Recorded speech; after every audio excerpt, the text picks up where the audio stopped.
If you are wondering if we have split screen view on the Motorola Edge 70 Fusion, then the answer is yes. And in order to use it, first we need to open 2 apps.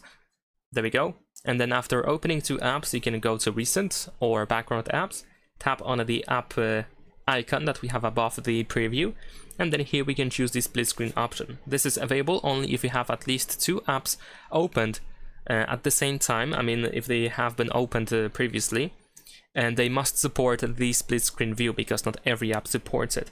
Then you can of course choose the second app, and there we go. This is how it looks like. We can adjust the split as well. There is also the swipe to split screen gesture, which you can activate by going to settings. Then over here in the settings, we're gonna go to gestures. Then here we have swipe to split. Of course, we need to make sure that it is enabled if you want to use it. If you turn it on for the first time, your phone is going to help you figure out how to actually execute this gesture. So you can swipe left, right, left. There we go, just like that. And of course, now we should be able to open the 2 apps just like before, but instead of going to recent, you can just perform the gesture, and then you should be able to simply choose the second app that we want to open in the split screen view. And that's pretty much it. Leave a like and subscribe.